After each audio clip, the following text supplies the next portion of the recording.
Hello everyone and welcome once again to my lens testing man cave secret lair. I've always been a bit of an admirer of Canon's mirrorless EOS M system cameras. As you can see, their specialised extra small EF-M mount is perfect for cameras with smaller aps-c sensors. Alongside the obvious lack of a mirror, that means the cameras can be fantastically small while still packing in a lot of the features and image quality that Canon shooters really love. Although the EF-M system didn't really take off for a while, Canon did eventually find success in their higher quality EOS M5 and their more affordable M50 series cameras, as well as the more powerful and impressive M6 Mark II with its crazy 32.5 megapixel sensor. If you've just bought one of these smaller mirrorless EOS M Canon cameras, then here is a bit of a guide that I've drawn up to take you through all the different creative options you have for which lenses are out there for you to buy. You might even find this guide useful just for helping you to decide if this is a system you want to buy into. And the EF-M lens family isn't particularly big, so it won't take you long to see all your options. Remember, these lenses are for Canon's EOS M mirrorless cameras only. They will not work on Canon's digital SLR cameras, their larger EOS R mirrorless cameras, or indeed any other camera system.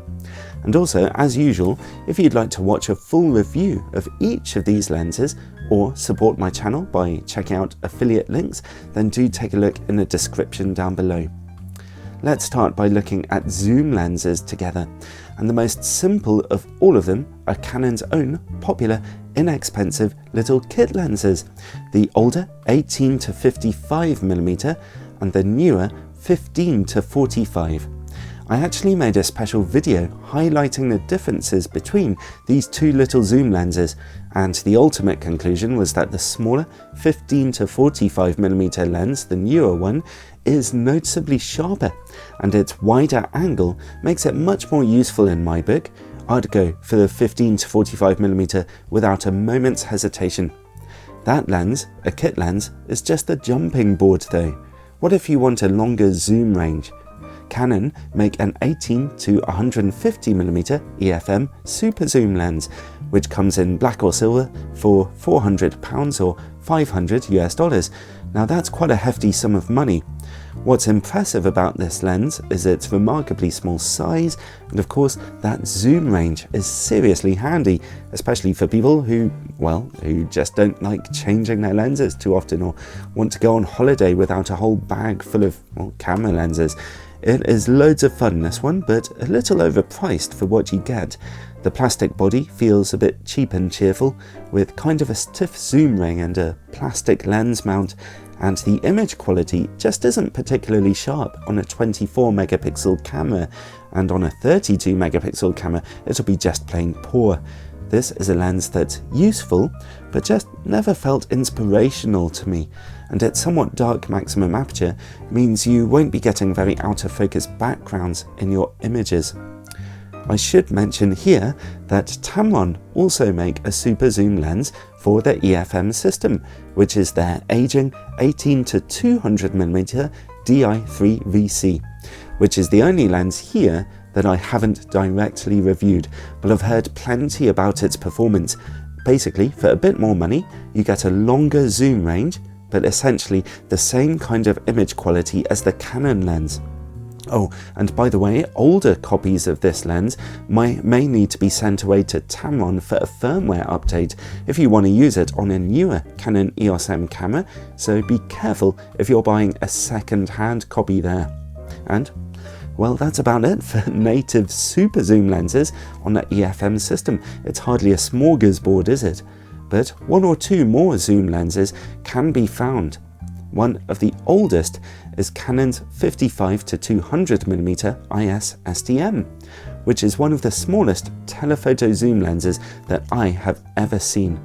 It zooms in to give you quite a nice telephoto reach, although of course you're sacrificing any kind of wide angle here.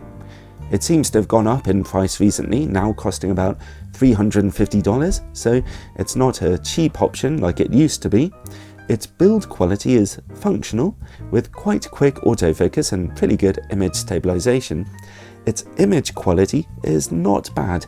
At wide angles, the corners are a little soft, and zoomed in, we see a bit less contrast, but overall, the picture quality is good enough for most needs here, and it's a bit sharper than the 18 to 150mm lens. A bit more interesting to me is that lens's ultra-wide angle doppelganger, the Canon EF-M 11 to 22mm. Here is your first stop if you want to zoom out and go wide, which can be really useful and enjoyable for landscape and indoor photography. Whereas the zoom lenses we've seen so far have been a little bit mediocre, this sharp little monster is anything but. Again, it is seriously tiny, as well as being image stabilized and pretty inexpensive. It's also better made than those other zoom lenses, feeling a bit tougher with more metal in its construction. Most importantly though, the lens is sharp, which is vital for an ultra-wide angle lens, which you'll want to use for capturing detail in the corners of your images.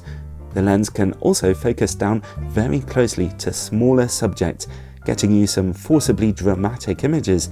This is definitely one of the best lenses on the EF-M system, and no landscape photographer should be without it, in my opinion. So, it's quite a basic little bunch of zoom lenses for you there on Canon EF-M. If I were going down the zoom lens route for my kit bag, I'd probably grab that little 11 to 22mm lens and pair it up with an 18 to 150. You could get some very nice landscape and holiday pictures with that little combination, although do bear in mind that both lenses have quite dark maximum apertures, meaning they don't let in much light, so don't try and use them for professional wedding photography or anything like that, unless you want some kind of lawsuit on your hands. Well, what about prime lenses? These are lenses with just one focal length, so they don't zoom in or out.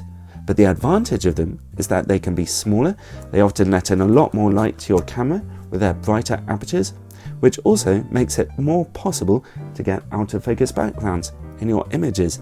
They are often sharper than zoom lenses are as well. Let's start with Canon's three little EF-M prime lenses, and well, right here in my hand I've got the tiny, useful and generally gorgeous 22mm f2 STM pancake lens, which I reckon should be in the kit bag of every EOS M system camera owner.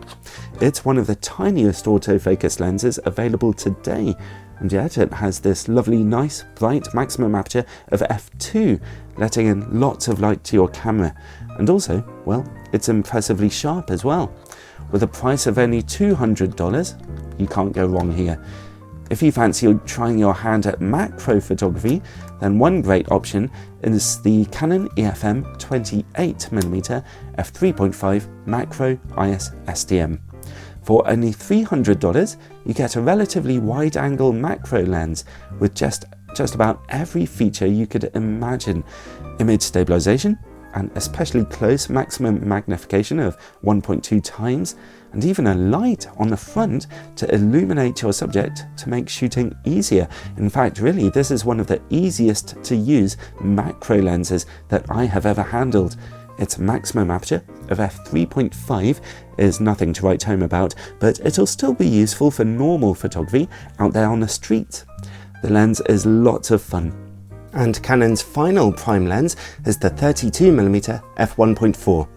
This more expensive lens is for serious photographers who want a mixture of dramatic images and razor sharpness.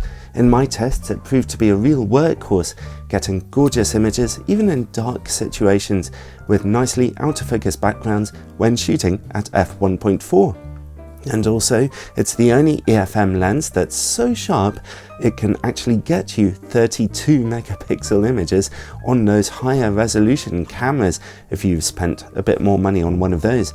This is certainly the best quality lens available on the EF-M system by quite a margin. But as I mentioned, you do have to pay for it. So, those are all the lenses that Canon themselves have to offer. What about third-party manufacturers? Well, there has been a little bit of support from them also. Both Viltrox and Sigma make third-party autofocus lenses on Canon EF-M mount, all with extremely bright maximum apertures of f1.4, making them really creative yet affordable options. Sigma have their 16mm, 30mm and 56mm lenses, and the 16 and 56mm lenses there are particularly sharp with excellent build quality. Viltrox make autofocus 23, 33 and 56mm f1.4 lenses too. Those are a bit less expensive than the Sigma lenses, but also a bit softer as well. Check out my reviews in the description below, but as I mentioned, I really like the Sigma 16 and 56mm lenses. And if you're looking to really save money, then there are also a lot of manual focus lenses out there from China, all of which are very cheap, but also kind of mixed quality. I always state at the beginning of my lens reviews whether or not a particular lens is available on Canon EOS M mount. Most of the cheap manual focus lenses out there are, but they are not the best option for beginners. The lack of autofocus will really slow down your shooting style and takes a bit of getting used to. I will mention a few special manual focus lenses here that jump out from the crowd for me. A particularly enjoyable fisheye lens is the Samyang 8mm f2.8 Mark II. It combines a very pleasant, slightly milder fisheye distortion pattern with a good maximum aperture of f2.8 and very good sharpness. Samyang also make very nice 32mm f1.2 and 85mm f1.8 lenses for the EOS M system, which are lovely and sharp and yield some stunning images. Again though, you will have to be ready to focus them manually, which does take practice. If you're looking for a very wide angle lens that does not distort your images, then Chinese manufacturer Laowa make an awesome little 9mm f2.8 lens. It has fantastic image quality, although the corners of your images look a little dark with this one. And bear in mind again, that is another manual focus lens.